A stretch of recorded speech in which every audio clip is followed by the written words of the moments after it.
월용봉추입니다. 자, 오늘 3월 7일 월요일 아침입니다.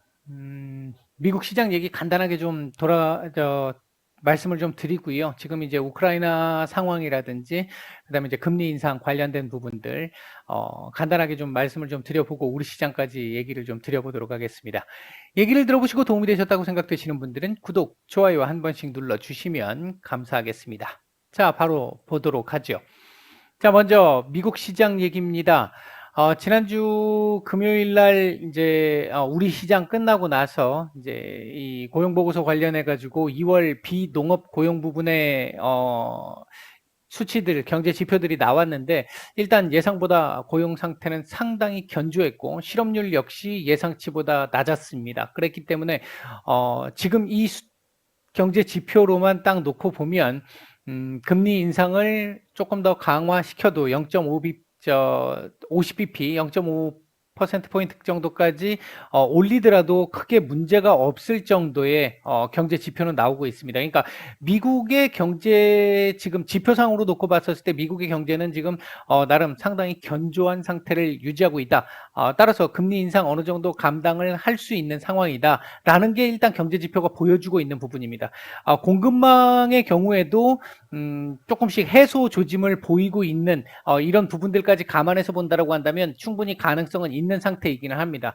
그러나 계속 지금 말씀드리고 있는 부분에서 놓고 보면 우크라이나의 전쟁 상황이 현재 과도하게 국제 유가나 원자재 가격들, 이 비철금속 쪽이라든지 그다음에 곡물가라든지 이런 쪽을 지금 전방위적으로 지금 끌어올리고 강하게 끌어올리고 있는 상황이기 때문에 이런 상황에서 금리를 과도하게 올림으로써 경제 침체 가능성을 만들어내는 건 상당히 좀 부담스러울 수밖에 없다.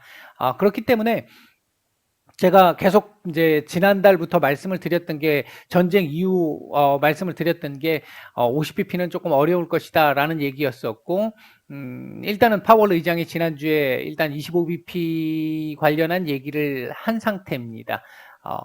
일단 우크라이나 상황을 놓고 보면 그러니까 요 정리를 하나 더 하면 파월 의장이 25bp를 얘기한 상태에서 시장 지금 현재 그 부분 반영을 하고 있는 상태인데 일단 경제 지표 자체는 계속해서 50bp를 정도를 올려라라고 지금 얘기는 하고 있는 상태다. 연준 입장에서 상당히 좀 곤혹스러울 상황이긴 한데 그럼에도 불구하고 현재 물론 이번 주 나오게 될 CPI가 상당히 중요하긴 하겠습니다만 현재 상태에서 전쟁이 딱 종료가 되면서 원자재 가격 다시 내려가는 이런 상황 바로 나오지 않는다면 50bp는 좀 현실적으로 좀 쉬운 일은 분명히 아닙니다.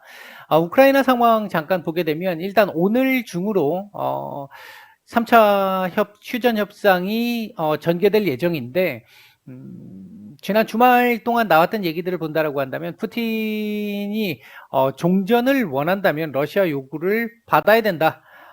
러시아는 전쟁이든 협상이든 어떠한 형태로든 러시아의 요구를 관철시켜야만 정리가 할 수 있다라는 쪽에 일단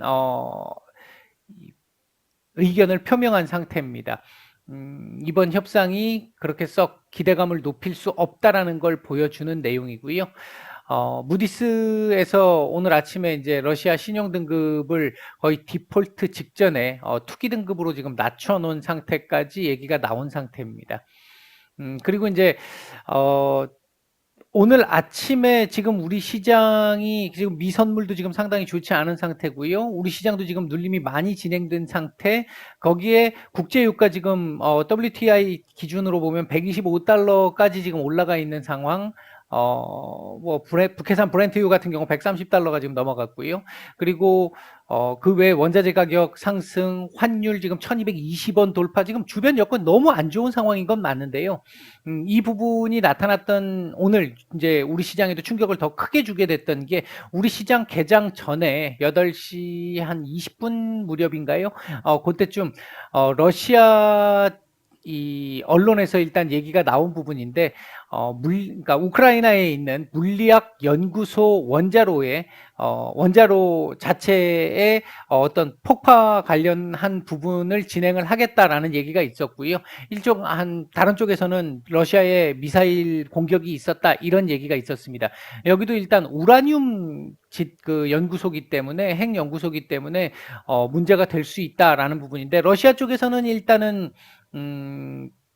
이 우크라이나의 자작극이다, 뭐 이런 얘기들도 지금 하고는 있습니다만, 현재 러시아의 어떤 신뢰도를 감안해 본다라고 한다면, 그리고 현재 상황을 감안해 본다라고 한다면, 러시아 측이 언론 플레이를 지금 하고 있는 것으로 보는 게 좀 맞을 것 같기는 합니다. 일단 미국 시장부터 간단하게 얘기를 해보면 13,400포인트 일단 다시 이탈된 상태였고요. 오늘 사실 원래대로 보면 오늘 요게 다시 이렇게 올라와야 정상인 차트입니다. 차트상으로는 올라와야 되는 상황인데, 오늘 이 문제가 이 우라늄 연구소의 이 문제가 어떻게 오늘 밤까지 진행되느냐에 따라서 이 부분이 추가적으로 다시 이 13,000포인트에 대한 지지 테스트를 하게 될지, 아니면 13,400포인트 회복 시도를 하게 될지가 결정이 될 것 같습니다. 이건 아직 시간이 워낙 많이 남아 있고 전쟁 상황이기 때문에, 이게 뭐 온갖 지금 확인되지 않은 첩보들이 너무 많이 뉴스로 나오잖아요. 이 부분은 지켜봐야만 알 수 있을 것 같습니다. 따라서 오늘은 여기까지 또는 여기 회복, 두 가지 모두 가능한 상태이기는 하다. 차트상으로 보면 올라가서 다시 위로 안착을 시켜야 되는 게, 이 돌파 시도가 나와야 되는 게 정상적인 그림이기는 하다. 이렇게 일단 말씀을 드리겠고요. 시장 조금 바닥 잡기 시도가 나오면서 코스닥은 지금 반등이 좀 나오고 있네요. 자, 우리 시장의 경우 지금 이 얘기를 지금 당장 하기 전에요, 제가 한 가지 조금 말씀을 좀 드리고 싶은 부분이 있는데요. 예, 지금 제가 이거 몇 개를 이렇게 좀 써봤는데, 이게 이런 말씀을 하시는 분들도 계시더라고요. 러시아가 사실 이렇게 할 수밖에 없는 이유가 있었지 않느냐. 나토의 동지인 이 부분을 먼저 생각을 해야지 무조건 하고 러시아를 몰아붙이는 게 조금 맞지 않지 않느냐, 이렇게 말씀하시는 분들도 계시는 것 같아서 간단하게 하나 말씀을 드리면요. 제가 전쟁 초반기에 그 말씀을 드렸어요. 러시아의 우려가 일면 인정되는 부분이 있다라는 말씀을 드렸습니다. 전쟁 직전에. 근데 전쟁이 나고 나서의 상황을 놓고 보면요, 이 부분이죠. 어떤 이유로도 전쟁 자체, 더군다나 민간인에 대한 살상은 정당화될 수 없습니다. 그 부분에서 러시아는 명분을 다 잃어버렸다, 그 말씀을 제가 중간에 한번 드렸죠. 러시아가 이 충분한 나름대로의 명분을 가지고 있었지만 전쟁을 일으켰다라는 거, 그 중에서도 민간인에 대한 살상이 나타나고 있다라는 이 측면에서는 어떤 경우에도 정당성을 부여받을 수 없습니다. 나토의 동진 문제가 러시아에 위협되는 거 맞다라는 얘기 말씀을 드렸잖아요. 근데 이제 이런 부분도 한번 생각을 해봐야 될 게, 왜 과거 소련이었다가 독립했던 나라들이 러시아가 아닌 서유럽 편에 서서 나토에 가입을 하거나 가입을 하려고 하는지, 푸틴이 그 부분을 근본적으로 봐야 합니다. 계속해서 뭐 예를 들어서 나토가 꼬셨다라고 얘기한다면 러시아도 똑같이 꼬실 수 있는 거잖아요. 선택은 어차피 그 국가나 그 민족의 문제죠. 근데 그들이 뭐 예를 들어서 그 발트 3국에 있는 국가들 있잖아요. 에스토니아부터 시작을 해서 리투아니아, 에스토니아, 이런 나라들도 지금 나토 가입이 되어 있잖아요. 지금 다음 목표로 지금 얘기가 거론되고 있는 몰도바라든지 이 조지아라든지 이런 나라들도 지금 나토 가입하겠다라고 지금 얘기를 하고 있고요. 이때까지 2차 세계대전 이후에 계속해서 중립을 지켰던 스웨덴이나 핀란드, 러시아와 국경을 맞대고 있습니다. 그런데 이 나라들조차도 지금 나토 가입을 하겠다라는 쪽의 얘기들이 나오고 있는 상태잖아요. 물론 이 사건 때문입니다만. 그 전에 왜 나토가 계속해서 확장을 하는데 러시아는 그러면 확장을 하고 싶은데도 불구하고 확장을 못 시켰는지, 근본적으로 힘으로 자꾸 누르려고 하고, 그리고 언론을 급할 때는 언론을 탄압하면서 왜곡시키는 부분들 굉장히 많았잖아요, 그동안. 뭐 러시아만 그런 게 아니죠. 지금 중국도 마찬가지고, 우리가 지난 베이징 올림픽 때 쇼트트랙 쪽에서 판정의 문제라든지 이런 각종 문제들이 나왔을 때 중국 사람들이 굉장히 우리나라 사람들을 비하하고 반발하는 얘기들 정말 많았잖아요. 그게 왜 그랬을까요? 중국이 유럽이나 미국 쪽이나 다른 쪽 언론 자체를 어느 정도 차단시켜서 방송을 안 하잖아요. 중국 측 언론, 국영 언론만 계속해서 내잖아요. 지금 러시아 똑같잖아요. 이런 상황이다 보니까 한쪽 언론만, 여론만 계속해서 접하게 되다 보니까 편향된 시각을 가질 수밖에 없다라는 거고, 지금 러시아 쪽에서도 러시아 국내에서 지금 오늘도 보니까 한 4,700명 정도 지난 주말 동안 반전 시위를 했던 사람들이 잡혔다라고 하는데, 그 사람들 같은 경우 지금 언론을 접하고 다른 서방의 언론, 러시아 언론 다 접하는 사람들이잖아요. 뭐가 객관적인지 그들이 판단을 했을 거고요. 그 부분을 생각을 해야 되고요. 심지어 이제 제가 생각하고 있는 부분 중에 하나가 이런 것도 있죠. 알바니아처럼 당시에 44년도인가요? 45년도 무렵에 소련이 공산화를 시켰을 때 소련군이 진주를 해 들어왔잖아요. 그때 소련군을 환영을 했습니다. 해방군이라고. 그랬던 알바니아조차도 현재 나토에 가입돼 있잖아요. 이제 이런 부분들 생각을 해보면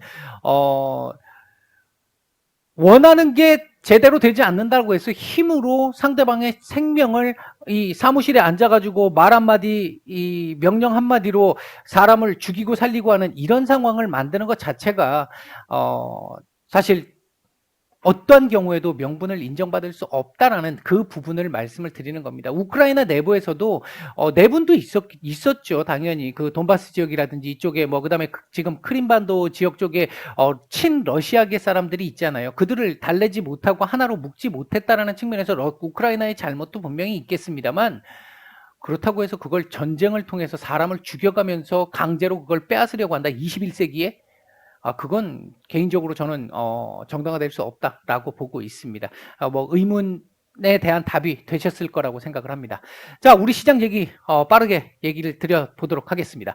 현재 우리 시장 개파락하고 출발을 했던 부분이 아침에 말씀드렸던 러시아의 우라늄 연구소 공격, 미사일 공격에 대한 뉴스가 나오면서 개파락하고 출발을 해서 미 선물이 급락을 하다 보니까 같이 급락세가 진행이 되고 있는 상태에서 지금 바닥 잡기 시도가 계속해서 오전부터 계속 진행이 되고 있습니다. 오전 초반부터 진행되고 있는 상태고, 현재 외국인들 매도 우위로 완전히 돌아선 상태고요. 코스피 매도 계속해서 증가하고 있습니다. 장 초반부터. 그리고 선물도 처음에 눈치 보기가 진행이 되다가 매도 우위로 돌아서서 지금 매도량이 조금씩 늘어나고 있는 상태입니다. 다만 시장 전체적인 수급은 바닥을 어느 정도 하방을 받쳐줄 수 있는 정도, 하방 경직성을 어느 정도 그래도 받쳐줄 수 있는 정도의 수급은 조금씩 지금 들어오고 있는 상태이긴 하기 때문에 여기서 추가적으로 급락이 모르겠습니다. 이게 전쟁이라고 하는 부분에서의 악재, 돌발 악재들 언제든 나올 수 있는 부분이기 때문에 얘기를 이렇게 드리기가 조금은 좀 그렇기는 합니다만, 일단 수급상으로 봐서는 바닥을 잡기 위한 시도는 지금 나오고 있는 상태이긴 하다. 일단 그런 정도 말씀을 드릴 수 있을 것 같고요. 현재 움직이고 있는 섹터는 아무래도 지금 전쟁 관련해서 물가 상승이 워낙 지금 많이 진행되고 있잖아요. 곡물가 상승이나 국제유가 상승이라든지 이런 부분들, 그다음에 비철금속 상승이라든지 이런 부분들이 크게 진행이 되고 있기 때문에 오늘 지금 움직이고 있는 섹터들도 농업 관련 섹터들, 비료 관련 섹터들, 그다음 이제 에너지 관련 섹터들, 이렇게 수산 관련 섹터들 이렇게 많이 올라오고 있고, 철강 관련 섹터들도 올라오고 있습니다. 반면 오늘 지금 시장 하락을 주도하고 있는 섹터들은 반도체 섹터들, 그리고 리오프닝, 그 중에서도 이제 항공 섹터들, 이쪽에서 지금 하락을 좀 주도를 하고 있습니다. 특히 이제 반도체 섹터의 하락이 시장의 이 급락을 지금 계속 만들어내고 있는 상황이다. 이렇게 볼 수 있겠고요. 현재 외국인들 매수하고 있는 종목에서 눈에 띄는 종목은 없고, 매도 상위 쪽에서는 SK 하이닉스, 삼성전자, 기아, KB금융, 네이버, 삼성전기 정도 눈에 띄는 정도의 매도가 나오고 있고요. 코스닥 시장 쪽에서는 에코프로비엠, 주성엔지니어링, 루트로닉, 동진세미캠, 심텍, SM, JYP엔터, YG엔터 이런 정도 종목들이 외국인들 매수가 조금 괜찮게 들어오고 있고요. 반면 LNF, 포메탈, 미래에셋벤처, JC케미칼, 천보, 한국선제 같은 종목들은 매도가 조금씩 나오고 있는 상황입니다. 일단 지금 현재 우리 시장 상황을 이렇게 차트상으로 놓고 보면 요 자리를 안 깼으면 했는데 사실 이제 이건 넘어가 버렸죠. 이건 물 건너 갔습니다. 요거 지금 남아 있고요. 아이고. 요건 지금 하나 남아 있고요. 아슬아슬하게 지금 남아 있는 상태고 요건 물 건너 갔습니다. 요건 물 건너 갔는데 일단은 요 자리라도 일단 지켜야 되는 상황일 것이고요. 2670 지금 60인데 2670 전후한 자리 지켜줘야 될 거라고 보고 있습니다. 만약 이거 오늘 지켜지지 않고 이게 또 밀린다면 물론 이렇게 끝난다면 내일 하루 더 볼 수 있는 거고 만약 여기서 더 밀려가지고 이게 이탈돼서 완전 내려오게 된다라고 한다면 여기까지 일단 또 열려 있는 상태이기는 합니다. 다만 오늘 지금 이 또 추가적인 돌발 악재가 나왔기 때문에 이런 충격이 지금 또 조금 나오고는 있습니다만 계속 말씀드렸듯이 지금 이런 식의 이제 핵과 관련된 부분에서는 물론 예외적인 부분이 있을 수 있겠습니다만 또는 이 나토나 미군의 이 투입 뭐 이런 정도는 큰 어떤 시장에 영향을 줄 수 있는 요인이겠습니다만 그래서 오늘 조금 또 밀리고 있는 부분도 있는 것이고 하지만 전반적으로 일단 우크라이나와 관련된 부분은 빨리 전쟁이 정리가 돼야 되겠고 인명피해가 최대한 없어야 되겠습니다만 주식시장에서만 놓고 보면 죄송한 얘기입니다만 주식시장에서만 놓고 보면 조금씩 이 여진의 크기는 조금씩 작아질 수밖에 없다. 앞으로 금리 인상과 관련된 부분에 포커스를 좀 더 맞춰야 될 것이고 아마도 오늘 내일 정도 선에서 저점을 잡는 시도가 나오지 않을까. 이번 주 옵션 만기일 이 내마녀의 날이라고 소위 큰 옵션 만기일이 있는데 그 부분 같은 경우도 글쎄요 지금 흐름으로 봐가지고는 뭐 급락이 나올 걸로 현재로는 보이지는 않습니다. 뭐 이번 주 아직 좀 남았기 때문에 조금 더 지켜봐야 되겠습니다만 지난 만기일 이후 상황을 놓고 보면 일단 뭐 조금 제한적일 가능성은 좀 있어 보이고요. 그렇게 놓고 본다라고 한다면 오늘 내지는 내일 정도 선에서 어느 정도 바닥 잡기가 진행이 되고 오늘 지금 과도하게 지금 많이 내려왔기 때문에 막판에 조금 아래 꼬리 달고 마감 그리고 내일 바닥 확인 그리고 돌려주는 그런 정도의 흐름으로 서서히 바닥 정도는 잡는 요번 주 다음 주 정도까지 아마 그렇게 될지도 모르겠고요. 아니면 빠르면 요번 주 바닥을 잡는 정도 반등이 그렇다고 V자로 나오기는 어렵다는 말씀을 드렸습니다. 대신 요번 주에서 다음 주 넘어가면서 시장 성격이 조금씩은 바뀔 수 있다. 그렇다면 조금 해볼 만할 수 있는 시장이 나타날 가능성은 있다. 아직까지 그 상황, 그 시각은 유효하다라고 말씀을 드리겠습니다. 일단 오전 말씀 요 정도까지 드리고 마치겠습니다.